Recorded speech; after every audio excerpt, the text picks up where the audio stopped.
শিল প্রভুপাদের শ্লোক এবং অনুবাদ তাৎপর্য আগে আমি এখানে পড়ে তারপর এখান থেকে কিছু বলার চেষ্টা করছি।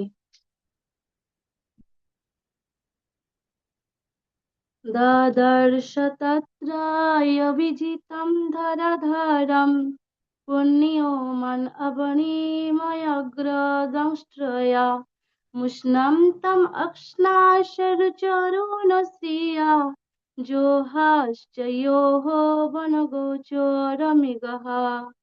অনুবাদ। সে তখন সেখানে সর্বশক্তিমান পরমেশ্বরকে তার বরাহ রূপে তার দোষানাগ্রের দ্বারা পৃথিবীকে ঊর্ধ্বে উত্তোলন করতে দেখেছিল। তিনি তার আরক্ত নেত্রের দ্বারা সেই দৈত্যের তেজ রাশি হরণ করেছিলেন। সেই দৈত্য তখন উপহাস করে বলেছিল, ও এই একটি উভচর জন্তু। তাৎপর্য। সেই জগৎগুরু শিল প্রভুপাদ কি যায়। পূর্ববর্তী একটি অধ্যায়ে আমরা পরমেশ্বর ভগবানের বরাহ অবতারের কথা আলোচনা করেছি। বরাহদেব যখন তার দর্শনের দ্বারা জলের গভীরে নিমজ্জিত পৃথিবীকে উত্তোলন করেছিলেন, তখন মহাদৈত্য হিরণ্যাক্ষ তাকে দেখে তাকে একটি জন্তু বলে সম্বোধন করে যুদ্ধে আহ্বান করেছিল। অসুরেরা ভগবানের অবতারের তত্ত্ব বুঝতে পারে না। তারা মনে করে যে মিন, বরাহ অথবা কুর্মরূপে তার অবতার একটি বৃহদাকার জন্তু মাত্র। এমনকি পরমেশ্বর ভগবানের নবরূপী অবতারকেও তারা বুঝতে পারে না, তাই তারা তাকে অবজ্ঞা করে। চৈতন্য সম্প্রদায়ও কখনো কখনো নিত্যানন্দ প্রভুর অবতরণ সম্বন্ধেও একটি আসরিক ভ্রান্ত ধারণা রয়েছে। নিত্যানন্দ প্রভুর দেহ চিন্ময়, কিন্তু আসরিক ভাবাপন্ন মানুষেরা মনে করে পরমেশ্বর ভগবানের দেহ আমাদেরই মতো জড়। অবজানন্তি মাং মূঢ়া। যাদের কোনো বুদ্ধি নেই তারা ভগবানের চিন্ময় রূপকে জড় মনে করে অবজ্ঞা করে। শ্লোক নাম্বার ৩। आहह्यनम् एहि यज्ञमोहिं विमुञ्चना रोषावकाशं विश्वसिजयम् अर्पिता न शस्ति जाशस्यनया मम इक्षत शूरयधम् आस्वादित শুকরয়াকৃতে। অনুবাদ। ভগবানকে সম্বোধন করে সে দৈত্য বলল, রে শুকর রূপধারী দেবশ্রেষ্ঠ, আমার কথা শোন। রসাতলবাসী আমাদেরকে এই পৃথিবী প্রদান করা হয়েছে। এমন আমার দ্বারা আহত না হয়ে আমার উপস্থিতিতে তুই তা নিয়ে যেতে পারবি না। তাৎপর্য। এই শ্লোকের ভাষ্যে শ্রীধর স্বামী উল্লেখ করেছেন যে যদিও সেই দৈত্যটি বরাহ রূপধারী পরমেশ্বর ভগবানকে উপহাস করতে চেয়েছিল, কিন্তু প্রকৃতপক্ষে অনেক শব্দের দ্বারা সে তাকে পূজা করেছিল। যেমন সে তাকে বনগোচর বলে সম্বোধন করেছে, যার অর্থ হচ্ছে যিনি বনে বাস করেন। কিন্তু বনগোচর শব্দটির আরেকটি অর্থ হচ্ছে যিনি জলে শয়ন করেন। বিষ্ণু জলে শয়ন করেন। তাই পরমেশ্বর ভগবানকে এই সম্বোধন যথাযথ। দৈত্যটি তাকে মৃগ বলে সম্বোধন করেছে, যার অর্থ হচ্ছে পশু। কিন্তু অজ্ঞাতসারে এইভাবে সম্বোধন করার অর্থ হচ্ছে মহর্ষিগণ, মহাত্মগণ এবং পরমার্থবাদীগণ যার অন্বেষণ করেন সেই পরমেশ্বর ভগবান, সে তাকে অজ্ঞ বলেও সম্বোধন করেছে। শ্রীধর স্বামী বলেছেন যে মানে হচ্ছে জ্ঞান, এবং এমন কোনো জ্ঞান নেই যা পরমেশ্বর ভগবানের অজ্ঞাত। তাই পরোক্ষভাবে সেই দৈত্যটি বলেছে যে বিষ্ণু সবকিছু জানেন। দৈত্যটি তাকে সুরাধম বলে সম্বোধন করেছেন। সুর মানে হচ্ছে দেবতা এবং অধম মানে হচ্ছে সকলের প্রভু, অর্থাৎ তিনি হচ্ছেন সমস্ত দেবতাদের প্রভু। তাই তিনি সমস্ত দেবতাদের মধ্যে শ্রেষ্ঠ বা পরমেশ্বর ভগবান। দৈত্যটি যখন আমার উপস্থিতিতে কথাটি প্রয়োগ করেছে, তার অর্থ হচ্ছে আমার উপস্থিতি সত্ত্বেও আপনি এই পৃথিবীকে নিয়ে যেতে সক্ষম। ন স্বস্তি যা শস্যি। আপনি যদি কৃপাপূর্বক এই পৃথিবীকে আমার কাছ থেকে নিয়ে যান, তাহলে আমাদের কোনো রকম কল্যাণ হতে পারে না। জয় জগৎগুরু শিল প্রভুপাদ কি জয়। তো দ্বিতীয় শ্লোকে আমি শিল প্রভুপাদের তাৎপর্য আমি কিছু বলার চেষ্টা করছি। তো এখানে হিরণ্যাক্ষ যখন ভগবান বরাহদেব হয়ে যখন তিনি তার দর্শনগর অগ্রভাগে তিনি এই পৃথিবীকে উত্তোলন করতে দেখে মানে চেয়েছিল, তখন হিরণ্যাক্ষ এসে বলছিল তাকে একটা সাধারণ জন্তু বলে তাকে মনে করছিল, এবং কি তিনি তাকে মানে হুঙ্কার দিয়ে বলছিল যে আমি এখানে আছি, আমার সাথে যুদ্ধ না করে সে কিছুতেই এই পৃথিবীকে এখান থেকে তিনি নিয়ে যেতে পারবেন না। তো এখানে হিরণ্যাক্ষ কি তিনিও ভগবানকে একজন সাধারণ জন্তু বলে মনে করেছেন, কারণ এটাই হচ্ছে অসুরেরা কখনোই ভগবানের যে তত্ত্ব, ভগবানকে তারা কখনো জানতে বা বুঝতে পারে না। তারা মনে করে যে ভগবান কোনো একটা জন্তুর দেহে নিয়ে এখানে আবির্ভূত হয়েছে, তাহলে ভগবান কোনো একটা জন্তু, হ্যাঁ, বা একজন সাধারণ কাউকে মনে করে। তো সেই জন্য আমরা দেখছি যে হিরণ্যাক্ষ ভগবানের আহ, একজন, মানে আগে তিনি শুদ্ধ ভক্ত ছিলেন। আমরা জানি যে জয় বিজয় দুজনে তারা অভিশপ্ত হয়েই পরপর তারা তিনবার জন্মগ্রহণ করেছে। হিরণ্যাক্ষ, হিরণ্যকশিপু এবং রাবণ, কুম্ভকর্ণ এবং দন্তবক্র ও শিশুপাল। তো আমরা আহ, এই শ্রীমদ্ ভাগবতম বা গীতায় প্রত্যেকটা জায়গায় দেখছি যে যারা বৈরী ভাবাপন্ন, যারা ভগবানের সাথে শত্রুতা করে, কিন্তু শত্রুতা করেও যদি তারা কৃষ্ণকে স্মরণ করে, সারাদিন যদি কৃষ্ণের চিন্তা করে, হ্যাঁ কৃষ্ণ, কৃষ্ণ অনেক, কৃষ্ণ নাম এতটাই পাওয়ারফুল যে কৃষ্ণ নাম এতটাই পাওয়ারফুল যে যদি বলছে যে বনে যদি কখনো আগুন লাগে তো সমস্ত জন্তুরা পালিয়ে যেতে পারে, কিন্তু সেখানে সর্পরা চলে যেতে পারে না। তো আমাদের মধ্যে যে অবিদ্যা রূপী যে আমরা পাপ করছি, তো কৃষ্ণ নাম, কৃষ্ণ উচ্চারণ এতটাই শক্তিশালী যে সে সমস্ত অবিদ্যা পাপগুলোকেও মানে প্রজ্বলিত করে দেয়। কৃষ্ণ নামে, ভগবানের নামে এতটাই পাওয়ার। তো সেই জন্য আমরা দেখছি যে পুতনা বা জরাসন্ধ, কংস, শিশুপাল, এরা বৈরী ভাবাপন্ন থাকার পরেও তারা মৃত্যুর সময় তারা মুক্তি লাভ করেছিল, কৃষ্ণের যে ব্রহ্মজি তারা বিলীন হয়েছিল। কিন্তু এখানে আমরা দেখছি যে হিরণ্যাক্ষ, তাকে একজন সাধারণ জন্তু এরকম ভাবার ফলে তার কি হচ্ছে, তাই তিনি যখন যুদ্ধ করছে তো ভগবানের সংস্পর্শে, ভগবান তার কাছেই আছে, কিন্তু তিনি ভগবানকে বুঝতে পারছে না। এমনকি আমরা দেখছি, আমরা অনেক সময় হয় যে আমরা অনেক শুদ্ধ ভক্তের সঙ্গ করছি, ভগবানকে জানার চেষ্টা করছি, আমরাও ভগবানকে বুঝতে পারি না। কারণ কি, আমাদের মধ্যে যখন আসরিক প্রবৃত্তিটি প্রবল হয়ে ওঠে, প্রবল, তখন আমরাও সবকিছু হৃদয়ঙ্গম করতে পারি না। তো সেরকম হিরণ্যাক্ষ যখন সাধারণ মানুষ মনে করে এইভাবে জন্তু বলে ভগবানকে আহ আহ্বান জানাচ্ছে, তো তার এই যে ভ্রান্ত ধারণা, এটার ফলে কি হচ্ছে, ভগবানের সংস্পর্শে থাকার ফলেও ভগবানের হাতে তার মৃত্যু হলেও তিনি সে জন্মে কিন্তু মুক্তি লাভ করতে পারেননি। তিনি পুনরায় আবার ত্রেতার যুগে তিনি আবার ফিরে এসেছেন, এবং তিনি তখনও যখন রাবণ হয়ে এসেছেন, তখনও তিনি রামচন্দ্রকে কি মনে করেছিলেন, যে একজন সাধারণ জীব, রামচন্দ্র কোনো ভগবানই নন। এবং তিনি কি করেছিলেন, সীতামাকে হরণ করার পরে, যিনি ভগবত বিদ্বেষী করার পরে তিনি একটা চরম অপরাধ করেন। আর সেই ফলস্বরূপ কি হয়েছিল, তখনও তিনি কি করেছিল, রামচন্দ্রকে একজন সাধারণ জীব মনে করার ফলে তখনও তিনি রামচন্দ্রের হাতেই তার মৃত্যু হয়। তথাপি তিনি মানে সেই জন্মও তিনি মানে পারেননি, মুক্তি লাভ হয়নি তার। যখন তিনি শিশুপাল হয়ে এসে পড়ে, যখন তিনি 24 ঘন্টায় কৃষ্ণের প্রতি বৈরী ভাবাপন্ন হয়েও তিনি কৃষ্ণের প্রতি সবসময় কৃষ্ণ উচ্চারণ এটা করার পরে তিনি কি হয়েছিলেন, সেই জন্মে তিনি আহ বিলীন হয়েছিলেন, তিনি মুক্তি লাভ করেছিলেন। যদিও ভক্তরা এরকম মুক্তি কখনোই আশা করে না, শুদ্ধ ভক্তরা কখনোই, শাস্ত্রে বলা হচ্ছে যে তারা কখনো কোনো মোক্ষ নাহি মাহি, দেহ সুখ মোক্ষ নাহি মাগি, তো তারাও কোনো রকমের মানে মুক্তি কামনা করে না। কারণ তারা জানে যে ভক্তি দেবী হচ্ছে রাজরানীর মতো, আর রানীর যে দাসীরা হয়, দাসীরা হচ্ছে কি রানীর, রানীমার কি হয়, আনুগত্যে, রানীমা যেখানে যেখানে যায় তো দাসীরাও সেভাবে তার পিছনে পিছনে ধায়, তার সবকিছু মানে যা লাগবে সেটাই তার কাছে উপস্থিত করে।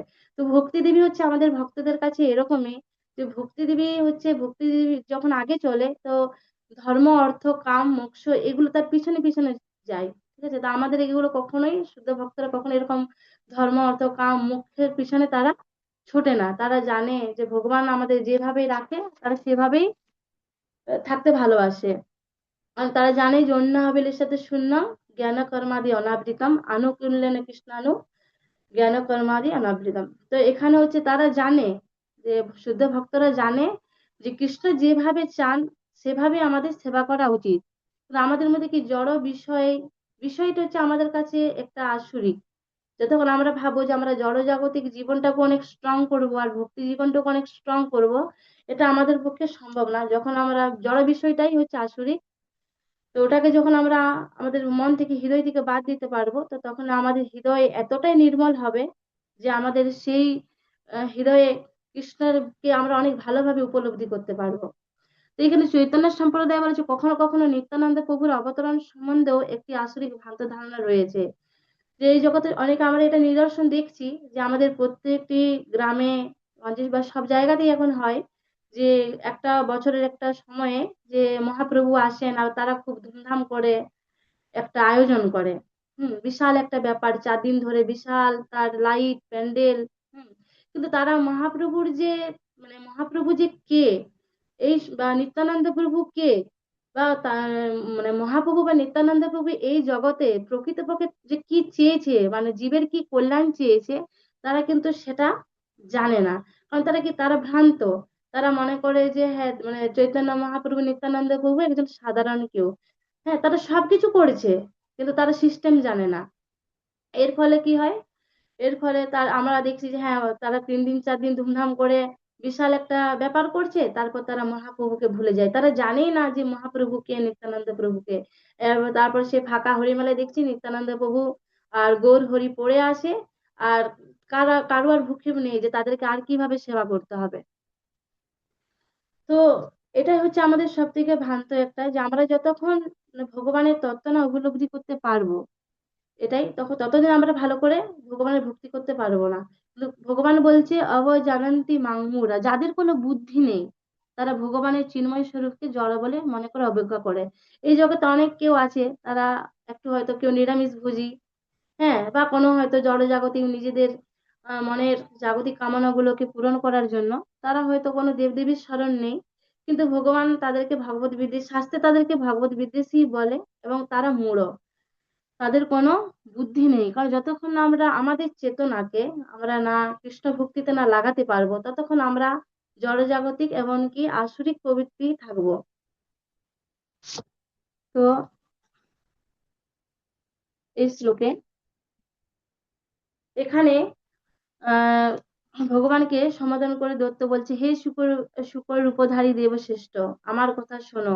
রসাতলবাসী আমাদের এই পৃথিবী প্রদান করেছেন। তা এই যে ভোগ করার একটা প্রবল ইচ্ছা, যে আমরা ভোগ করব, আমাদের এই জগতে যখন আমরা কোনো কিছু পাই তখন মনে হয় এটা আমি পেয়েছি, এটা আমার, এখান থেকে আমি এটা মানে এই যে একটা প্রকৃতির নিয়ম আছে যে যেটা আমাদেরকে একটা সময় ছাড়তে হবে, একটা সময় এই জগৎ থেকে আমাদেরকে চলে যেতে হবে, কিন্তু তবু আমরা কি মনে করি যে এই সমস্ত কিছু আমার, আমি যখন পেয়েছি তো এটা আমি আর কাউকে দেবো না, এটা আমি ভোগ করব।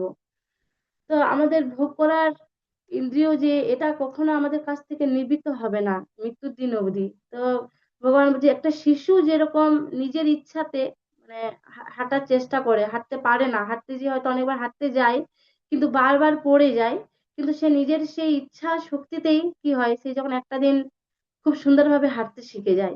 তো সেরকম আমাদের যে জড় ইন্দ্রিয়গুলো হচ্ছে প্রবল, এবং সেগুলো এতটাই বিষধর সাপের মতো, আমরা চাইলেও সেগুলোকে কখনোই নিজের কন্ট্রোলে আনার চেষ্টা করলেও আমরা আনতে পারবো না।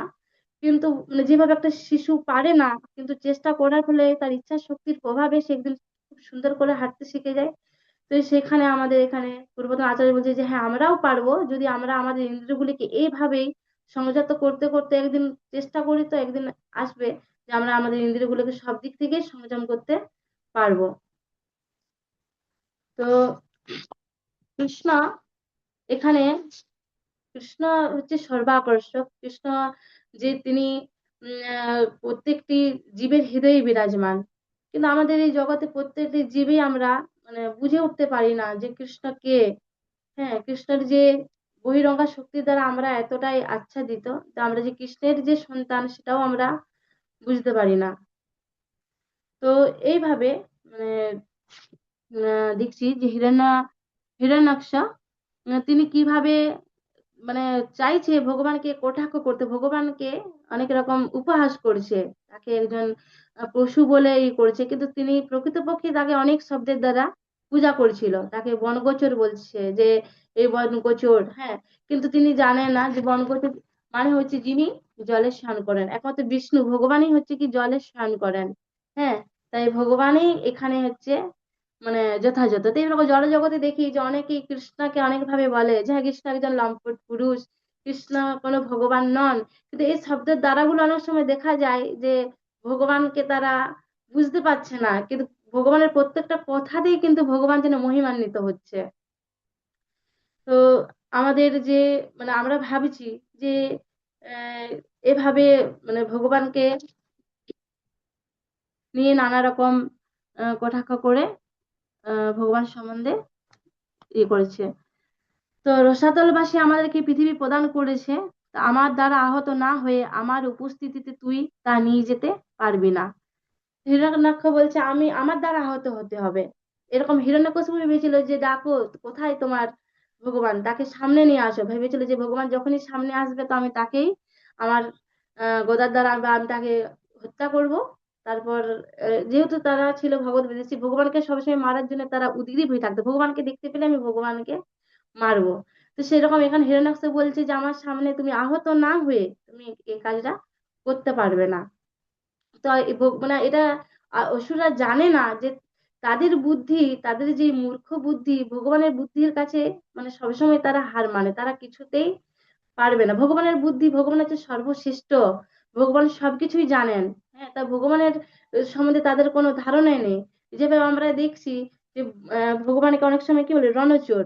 হ্যাঁ, ভগবান একবার কি করেছিল যুদ্ধক্ষেত্রে, যুদ্ধ করার সময় তিনি যুদ্ধক্ষেত্র থেকে পলায়ন করেছিলেন। কেননা কারণ তখন যখন কৃষ্ণ চলে গেছিল যুদ্ধটা ছেড়ে, তখন যারা মূর্খ তারা ভাবছিল যে কৃষ্ণ অনেক ভীতু, কৃষ্ণ অনেক কৃষ্ণ ভগবানই নয়, কৃষ্ণ জানে না যুদ্ধ করতে, তাই হয়তো কৃষ্ণ এই যুদ্ধক্ষেত্র ছেড়ে চলে গেছে, সে আর কখন কোনোদিন ফিরবে না। কিন্তু কৃষ্ণ এতটাই মানে তিনি ভগবান, তিনি জানতেন যে কারণ সেখানে কি হয়েছিল, তার সাথে যুদ্ধ করার ছিল একজন শ্লেষ রাজার সাথে। কিন্তু তার শাস্ত্রে আছে যে যারা শ্লেষ তাদেরকে কিন্তু কোনোভাবে স্পর্শ করা চলবে না, এবং যে তারা যদি অস্ত্র হাতে যদি অস্ত্র নিয়েও থাকে তথাপি তাদেরকে কেউ হত্যা করতে পারবে না, এই ধরনের নির্দেশ ছিল। হ্যাঁ, তো কৃষ্ণ দেখছে আমি যদি তাকে হত্যা করি তাহলে আমি একটা মানে এই অপবাদের মধ্যে পড়বে, কারণ শ্লেষদেরকে যেহেতু হত্যা করা চলে না। তো তাই তিনি কি করলেন, তার মানে তিনি একটা গুহার মধ্যে লুকিয়ে পড়লেন। হ্যাঁ, আর সবাই ভাবছে হ্যাঁ কৃষ্ণ অনেক ভীতু, যেভাবে সমস্ত আমাদের জড়জগতে মনে করে যে কৃষ্ণ ভগবান নয়, অসুরেরা মনে করে যে কৃষ্ণ কিছুই করতে পারে না, কৃষ্ণের কোনো কিছুই নেই, সমস্ত আমরাই ভগবান, আমাদের মধ্যে যত শক্তি যত বুদ্ধি মনে হয় আমাদেরই আছে। হ্যাঁ, কৃষ্ণকে তারা জানতে পারছে না। তো কৃষ্ণ তখন ওই গুহার মধ্যে লুকিয়ে পড়েছে, আর সেখানে আমরা জানি যে মুচুকুন্দ বলে একজন ছিল, এবং তিনি কার্তিকের কাছে আশীর্বাদ প্রাপ্ত হয়েছিলেন যে তিনি দীর্ঘদিন যাবৎ তিনি ঘুমের মধ্যে ছিলেন, এবং ঘুম থেকে উঠে তিনি যাকে প্রথম দেখবেন তো তিনি ভস্ম হয়ে যাবে। তো কৃষ্ণ যাকে কৃষ্ণ যেহেতু সে শ্লেষ রাজাকে স্পর্শ করবে না, অথচ তাকে হত্যা করবে। তো কত সুন্দর তার একটা মানে ভগবানের যে বুদ্ধি। তো তিনি কি করলেন, সেই মুচুকুন্দের কাছে তিনি লুকিয়ে পড়লেন, এবং সেই শ্লেষ রাজা যখন মুচুকুন্দের কাছে গেলেন, তো হঠাৎ করে মুচুকুন্দের যখন ঘুমটা ভেঙে গেল, তিনি প্রথমে দৃষ্টিপাত করলেন সেই শ্লেষ রাজার উপরে, আর সাথে সাথে কি হয়ে গেল, সেই শ্লেষ রাজা মানে ভস্ম হয়ে গেল, মারা গেল। তো আর এরকম আমরা আরো দেখছি শাস্ত্রে বহুত জায়গাতে যে জরাসন্ধকে বধ করার কথা কিন্তু ভগবানের ছিল না, সেখানে ভীমের ছিল, ভীম তাকে বধ করবে। তো কিন্তু এখানে প্রকৃতপক্ষে পুরো প্ল্যানটাই কৃষ্ণের ছিল। যখন ভীম বুঝে উঠতে পারছিল না যে কৃষ্ণ মানে জরাসন্ধকে আমি কিভাবে বধ করবো, বারবার তাকে হত্যা করার চেষ্টা করছি কিন্তু তাকে হত্যা করা যাচ্ছে না, তার দুটি জঙ্গা আবার পুনরায় জয়েন হয়ে যাচ্ছে। তো কৃষ্ণ দূর থেকেই তার দেখেছিল যে এভাবে কিভাবে তাকে বাদ করতে হবে। তো অনেক সময় আমাদের এই জগতে আমরা এমনকি আমাদের যে এই ভক্তি জীবনে এসে আমরা যে নানা রকম আমাদের মধ্যে তো কোনো জ্ঞান বা বুদ্ধি কিছু থাকে না, কিন্তু আমরা যে এই দিব্য জ্ঞান এটা যে আমরা মানে কখনো গ্রহণ করছি, কখনো আমরা বুঝতে পারছি ভগবানের সম্বন্ধে, এটা হচ্ছে পুরোটাই গুরুদেবের কৃতিত্ব। কারণ গুরুদেব যদি আমাদেরকে সেই, কারণ দিব্য জ্ঞান হৃদয়ে প্রকাশিত, গুরুদেব যদি আমাদেরকে সেই দিব্য জ্ঞান, আমরা যদি গুরুদেবের কাছে শরণাগত না হয়ে সেই বৈষ্ণব দীক্ষায় যদি দীক্ষিত আমরা না হই, তো কখনোই আমাদের মধ্যে সেই দিব্য জ্ঞান কখনোই প্রকাশিত হবে না।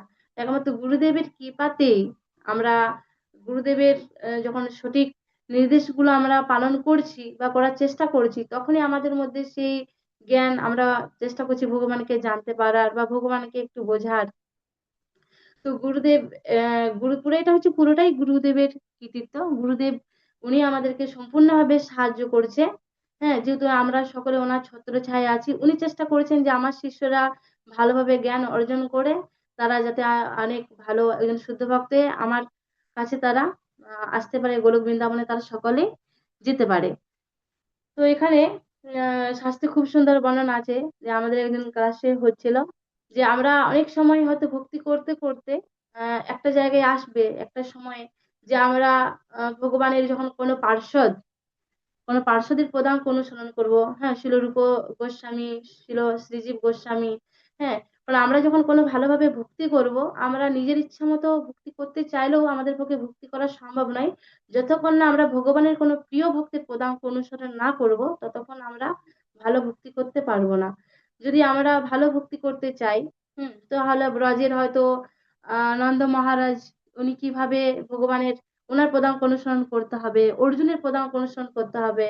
হ্যাঁ, মা যশোদার পদাঙ্ক অনুসরণ করতে হবে। আমরা যদি ভাবি আমাদের বাড়িতে গোপাল আছে, তাহলে আমি হয়তো মা যশোদা হয়ে গেছি, এটা কখনোই ভাবা উচিত নয়। আমাদেরকে চেষ্টা করতে হবে মা যশোদার পদাঙ্ক অনুসরণ করতে হবে। যদি আমরা ভগবানের প্রিয় সখা হতে চাই, তাহলে ভগবানের যে প্রিয় সখা সুবলের পদাঙ্ক অনুসরণ করতে হবে। বা আমরা যদি কোনো গোপী ভাব আমাদের মধ্যে আনতে চাই, তাহলে আমি হ্যাঁ গোপী হয়ে গেছি, হ্যাঁ আমরা বিশাল হয়তো নানাভাবে গোপীদের ড্রেস পরে, হ্যাঁ গোপীদের যেরকম সাজ সেরকম করে আমরা ভাবি যে আমরা হয়তো গোপী হতে পেরেছি, কিন্তু সেটা সম্ভব নয়। আমাদেরকে চেষ্টা করতে হবে যে ভগবানের কোনো এক গোপীর পদাঙ্ক অনুসরণ করে আমাদেরকে সেভাবে প্রেম আমাদের মধ্যে আসবে, আমাদেরকে অনুসরণ করতে হবে। তো কৃষ্ণার যে এই কৃষ্ণকে পাওয়ার যে প্রেম, কারণ কৃষ্ণ আমাদের যেভাবেই আমরা প্রথমে হয়তো আমাদের চিত্তটা এত শুদ্ধ নাও থাকতে পারে। হ্যাঁ, আমরা হয়তো দেখেছি যে পূজা তিনি ভগবানকে যেভাবে চেয়েছিলেন, তা তিনি হয়তো শুধু ভক্ত হিসেবে চাননি, তিনি কামার্ত হয়ে কৃষ্ণকে চেয়েছিলেন। কিন্তু কৃষ্ণের সংস্পর্শে কৃষ্ণ এতটাই ভক্তকে শুদ্ধ করেন। প্রথম অবস্থায় আমাদের এরকমই হয়, আমরা যখন কৃষ্ণকে চাই না, তো কৃষ্ণকে প্রথমে সেভাবে হয়তো ঐকান্তিক ভাবে হয়তো চেয়ে উঠতে পারি না। আমরা ভাবি যে জড়জাগতিক বিষয়গুলোকেও খুব সুন্দর আমরা ভোগ করব এবং আমরা কৃষ্ণ ভক্তিও করব। কিন্তু একটা সময় আসে যখন কৃষ্ণ ছাড়া আমাদের এই জগতে মনে হয় যে সবকিছুই মিথ্যা, কৃষ্ণই সব আর বাকি সব আর কিছু আমাদের লাগবে না। তো সেই প্রথম অবস্থাটা এরকমই আমাদের হয় যে আমরা কৃষ্ণকে চাই, কিন্তু একনিষ্ঠ ভাবে আমরা ভগবানকে চাইতে পারি না। তো যখন আমরা ভক্তি করতে করতে যখন একটা সময় আসে, কৃষ্ণে তখন আমাদেরকে সেভাবেই কৃপা করে, আমাদের মধ্যে যে মলিনতা, আমাদের মধ্যে যতটুকু কার্পণ্যতা থাকে সেটুকু বিনষ্ট হয়ে যায়।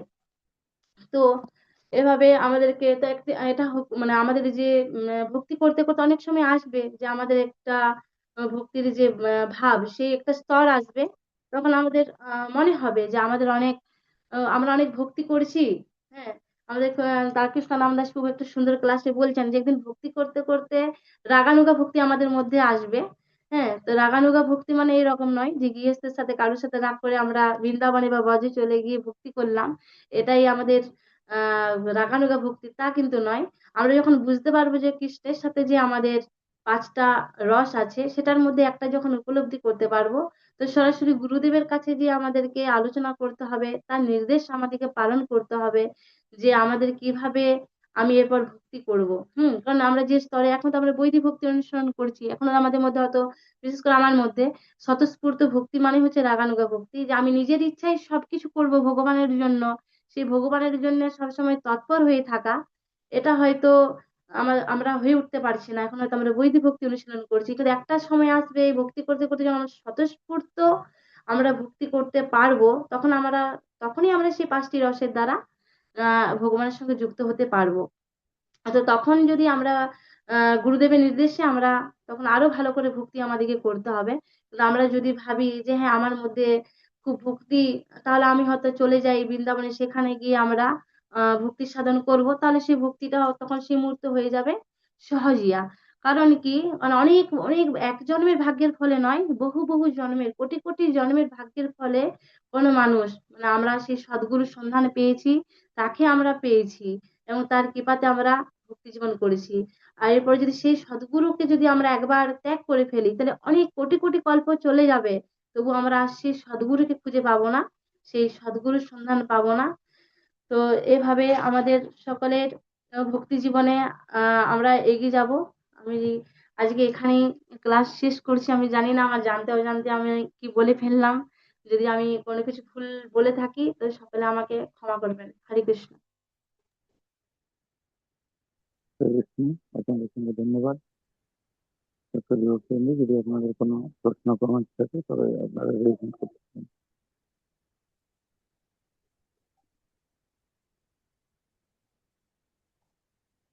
গোকুলেশ্বরানন্দ রাখবো আপনি।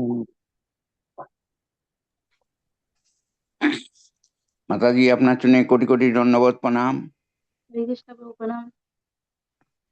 অনেকদিন পরে পাঠ দিচ্ছেন, কিন্তু এত সুন্দর পাঠ, মানে যে অনেক আগে দেওয়া উচিত ছিল। তো এটার প্রশ্ন করার তো যোগ্য নাই। আপনি একটার পর একটা এত সুন্দরভাবে আজকে মানে উদাহরণ দিয়ে এবং ভগবান সম্বন্ধে যে কিভাবে করতে হয় সেটা আজকে আপনি শিক্ষা দিলেন আর কি। তো মাতাজি আবার শীঘ্রই পাঠ দিবেন, এটাই আশা করছি মাতাজি আপনার জন্য। কৃপা করবেন প্রভু, আশীর্বাদ করবেন প্রভু। আর হ্যাঁ, দেওয়ার সুন্দর। যোগ্যতা নেই প্রভু, আশীর্বাদ হ্যাঁ, করবেন সুন্দর। আমাকে। হ্যাঁ, প্রণাম প্রভু। খুব। হ্যাঁ, হ্যাঁ মাতাজি, সুন্দর। বিষ্ণু, অসংখ্য অসংখ্য ধন্যবাদ। আজকে আর কোনো প্রশ্ন নেই। একটা অ্যানাউন্সমেন্ট আছে, আমাদের পুরুষোত্তম মাসে শ্রীক্ষেত্রে যাওয়া হচ্ছে আগামী পরশু দিন। তো আমাদের কয়েকটি সিট আছে, যদি আপনারা যেতে চান গোবর্ধনধারী সামদাস প্রভুর সাথে যোগাযোগ করবেন। পুরুষোত্তম মাসে ধামে বাস করা অত্যন্ত পুণ্যের। যদিও আমরা ভক্ত সঙ্গে যাচ্ছি, পূজ্যপাদ শিবাশ্রম দাস ব্রহ্মচারী প্রভু থাকছেন আমাদের সাথে। আপনারা যদি যেতে চান অতি শীঘ্রই যোগাযোগ করবেন। তো আজকে আমরা বৈষ্ণব প্রণাম করে এখানে ক্লাস শেষ করি। वंचा कल्पतरुभ्यश्च कृपा कृपा सिंधु देवो पानिका जय